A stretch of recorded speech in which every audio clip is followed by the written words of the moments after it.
the company Boston Dynamics. You know what I'm talking about. It's that creepy robot that can jog and trot and climb over rubble, slip on ice, and get right back up again. Maybe you've seen it on YouTube. It's kind of scary. Well, the company's newest creation, the Spot Mini, is smaller, about the size of a Rottweiler, and it can open doors by itself. And this week we watched with some concern a new video in which the Spot Mini fends off a human handler trying to interfere with the task at hand, just like a mischievous dog would. These robots are obviously inspired by the movements and mechanics and behaviors of real four-legged creatures. But they're made of rigid metal and plastic. Well, why not take inspiration from the whole animal? Try to recreate its muscles and its nerves, too. Make a robot that's partly a living thing. That's the goal of my next guests, who create so-called biohybrid robots, soft robots, squishy, flexible things that may someday be a whole new lineage in the robotic family tree. And maybe a bit more lovable, too. Rita Raymond is a postdoctoral fellow. Rita Raman is, a fellow at Massachusetts Institute of Technology in Cambridge. Welcome back, Rita. Thank you, Ira. It's great to be back. Vicki Webster-Wood is a postdoctoral research fellow at Case Western Reserve University in Cleveland. Welcome, Vicki. Hi, Ira. Thanks for having me. You're welcome. Barry Trimmer is editor-in-chief of the journal Soft Robotics and professor of biology at Tufts University. Welcome to Science Friday, Professor. Hi, Ira. Thank you very much for having me on the show. Okay. Rita, let me start with you. Last time we had you on a couple of years back, the idea was, can you make artificial muscles walk? But now I understand you've been able to thread neurons in there, too, activate the muscles more like what happens in our bodies? Absolutely, yes. So we initially started with muscle because we thought, walking is kind of this really easy thing for people to see. But once we got the walking down, we thought, well, it would be really nice to be able to control that walking in a new or interesting way. So we worked on controlling the biobots walking with light. And then after that, we moved to adding different types of cells, neurons, where we tell the neurons to go on or off and then watch the biobot respond to that cue. So this thing is basically a robot, but what it does what you tell it to do, and it's made out of real flesh, real tissue. Yes. I think if you broadly define a robot as anything that senses, processes, and responds to a signal in real time, then a biobot is really something that uses biological materials to do one or all of those things. Now, Dr. Webster-Wood, I understand that you've also done work on integrating neurons into biobots' muscle circuits. What is the advantage of doing that instead of just zapping the muscle with electricity? Absolutely. So I work a lot with tissues from a sea slug. It's a very robust material, and what we can do with that system is we can actually isolate whole muscle tissue along with the nerves that innervate the muscle and the clusters of neurons that feed into those nerves. And what we've seen is that if you stimulate the muscle directly electrically, the muscle fatigues very quickly. However, if you stimulate the muscle via the natural neural circuitry, whether that be via the nerve itself or by inducing natural motor patterns in the clusters of neurons, we see much better performance in the muscle when we stimulate via that natural circuitry, with better stimulation from the nerve and even better stimulation yet when we stimulate the neurons themselves, both in terms of the fatigue of the muscle and the output of the muscle. So by using that circuitry, we can have more robust, more powerful robots. So the nerve knows how to do it better, is what you're saying. Essentially, yes. Do you have to follow your robot around, squirting it with neurotransmitters, keeping it wet, keeping it alive? I mean, with the liquids that we all need in our bodies? Right now, our robots are running around in petri dishes in a liquid environment that has the right salt balances and glucose to provide energy to the robot. And we are stimulating it by just putting a little drop of chemical on the clusters of neurons. In the future, we may be able to incorporate microfluidic systems that would basically spit out a little bit of chemical at the right time for the action we want from the robot. Or we may be able to incorporate sensory cells and actually have the robot be stimulated by external sensory cues, like a chemical gradient in the liquid. Were you serious when you said you had little petri dishes running around? Is that literally what's happening? No, the robots are running around in the petri dishes. But we can. Oh, I see. The dishes aren't running around. Okay.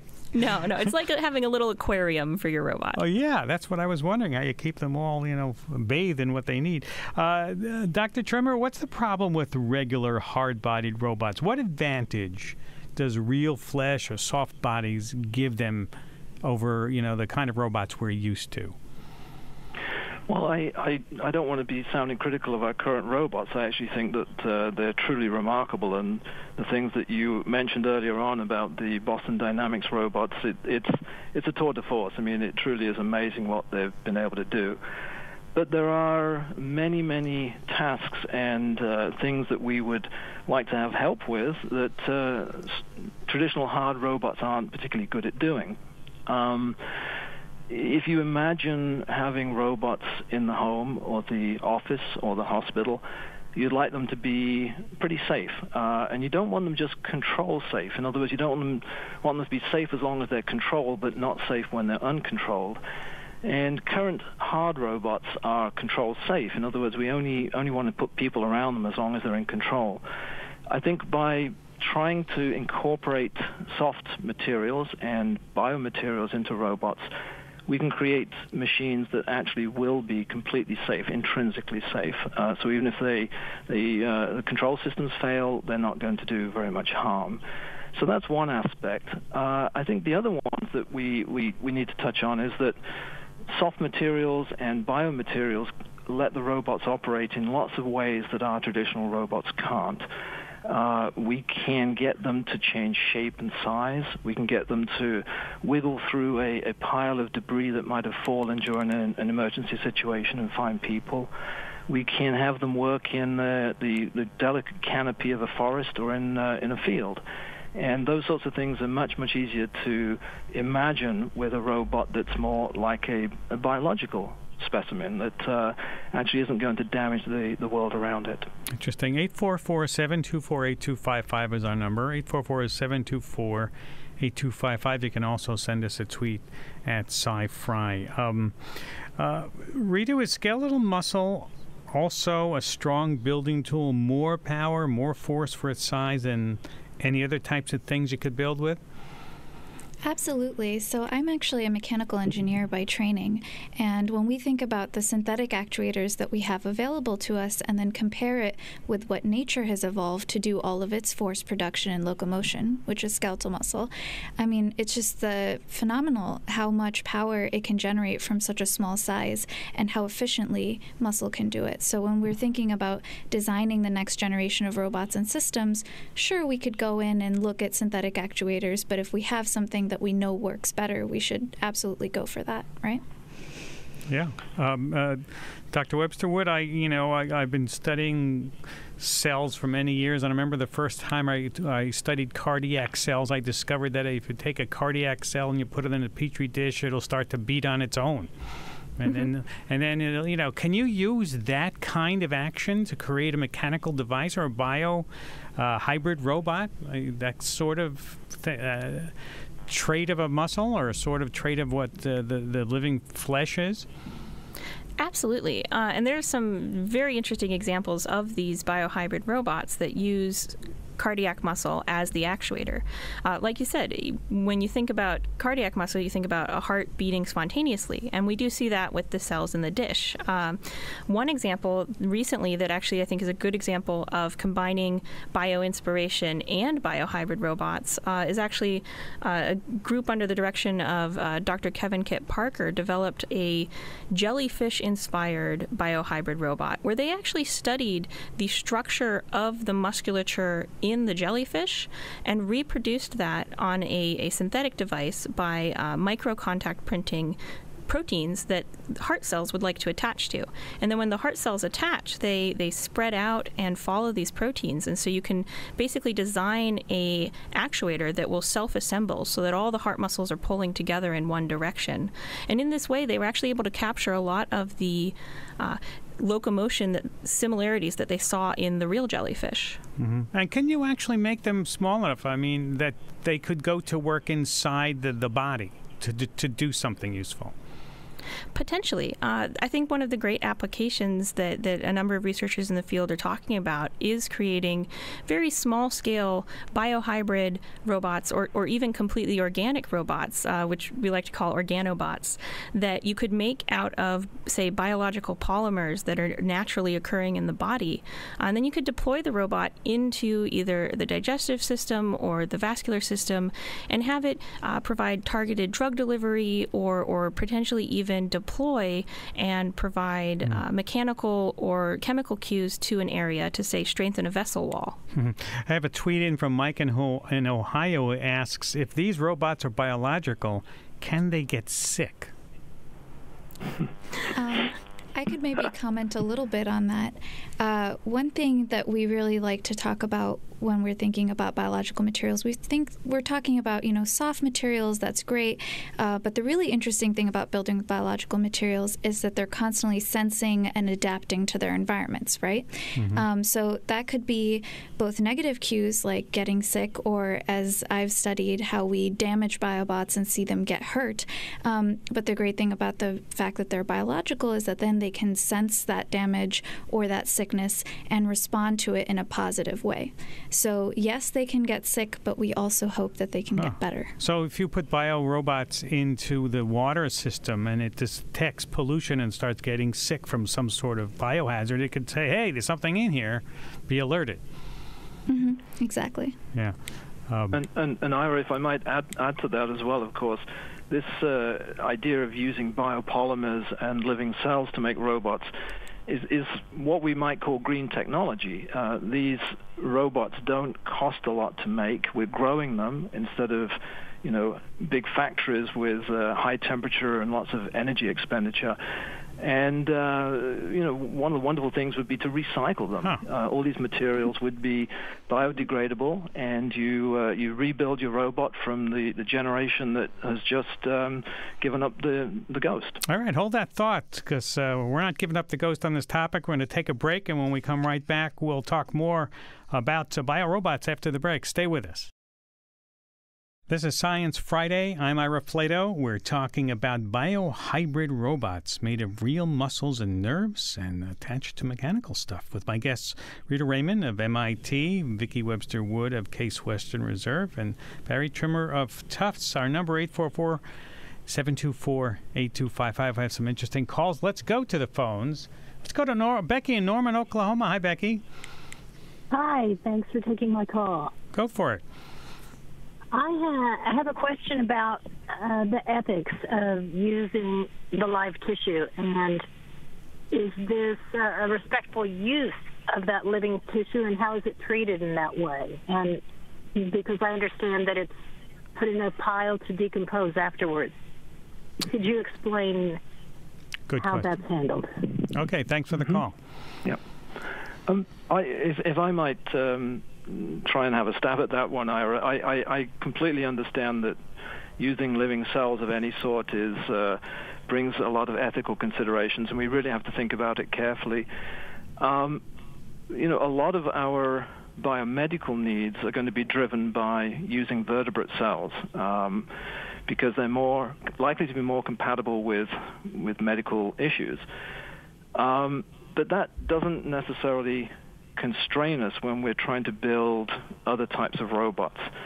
And in fact, myself and Vicki are actually both working on non-vertebrate cells.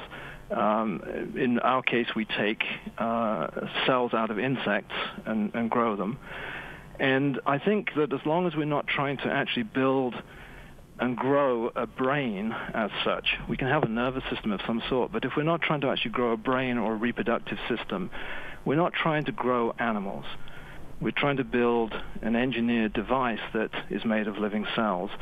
And I think that we can all, agree there are some ethical issues we need to talk about in that, and that needs to be dealt with. We need to really get on top of that before this technology starts to take off in a more commercial sense. But there are ways in which we can, deal with those ethical issues, I think, with the selection of the tissues that we use to build the robots.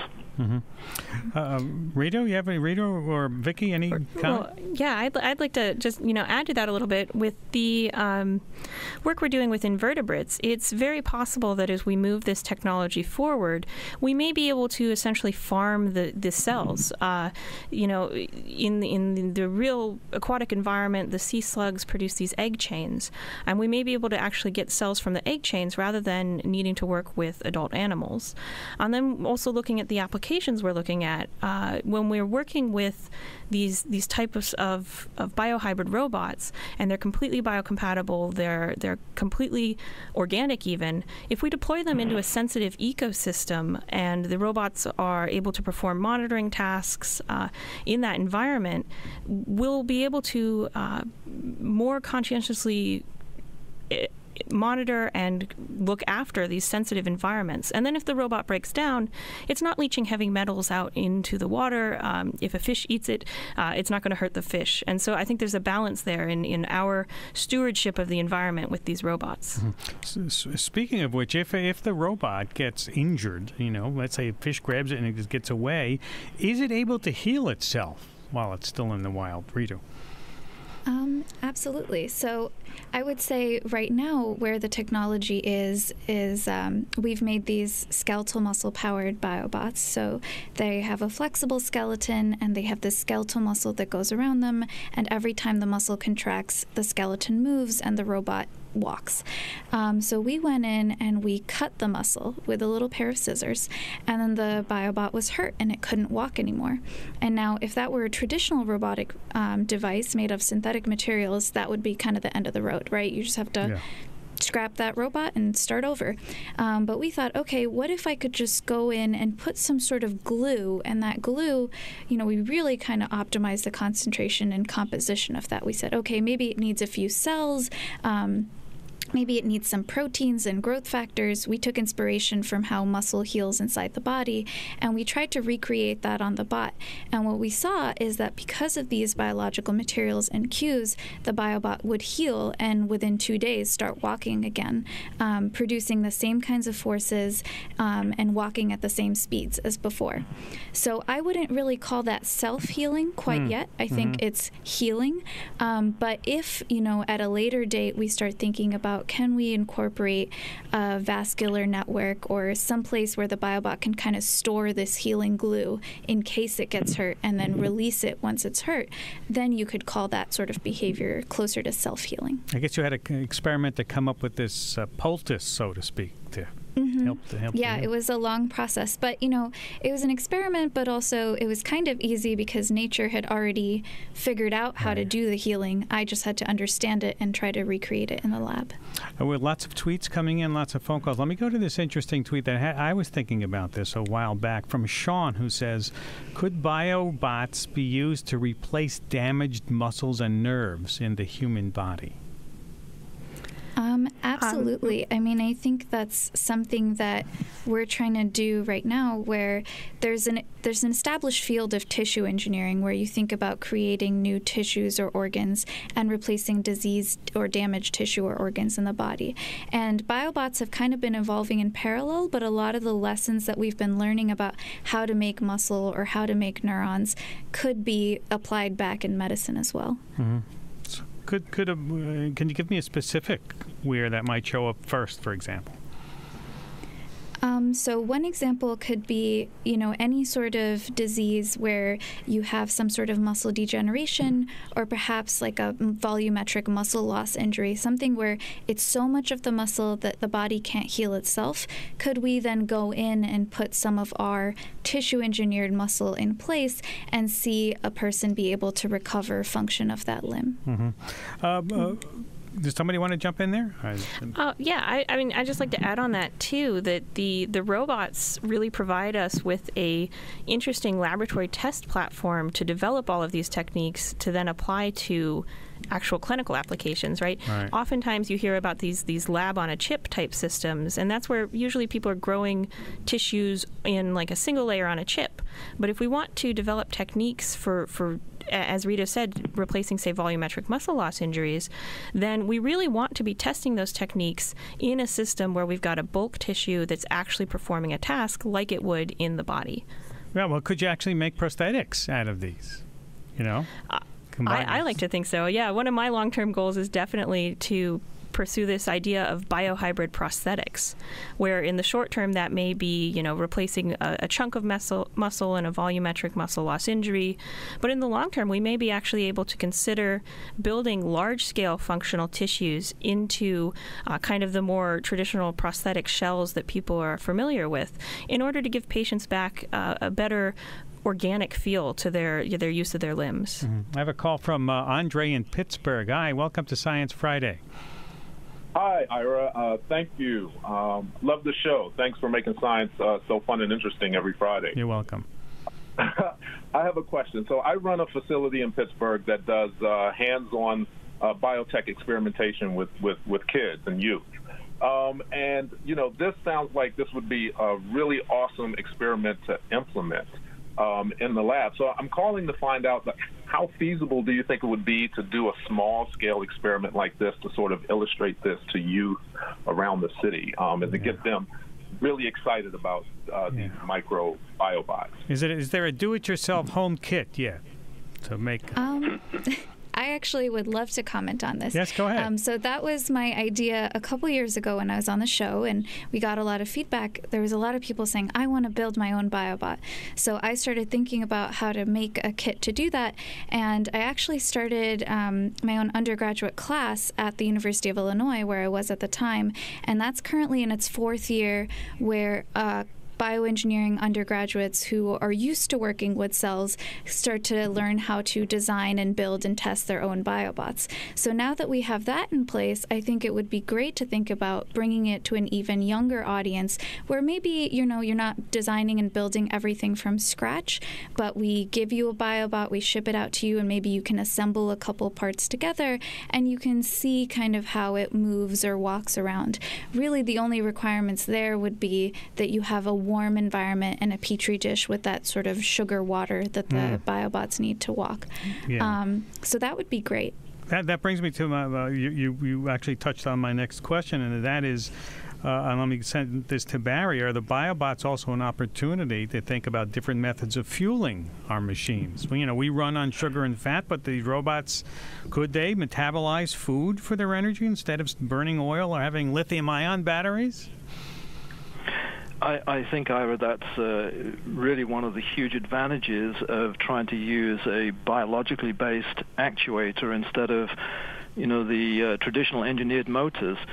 Right now, the energy density of lithium-ion batteries is pretty good, but it's nowhere near as good as gasoline or fat. And, I don't think you'd want to have robots working around the home that are powered by gasoline engines. When you think about it, people sitting in a lecture hall are sitting there and they're just casually burning their fat and sugar fuels with no danger to the people around them. So you can imagine that a muscle-powered robot, and we're talking now about something that's quite large. It's not just a little tiny microbot, but a muscle-powered robot would essentially be the same as we are in that we'd provide it with a sugar infusion, or maybe it's got its own onboard fat.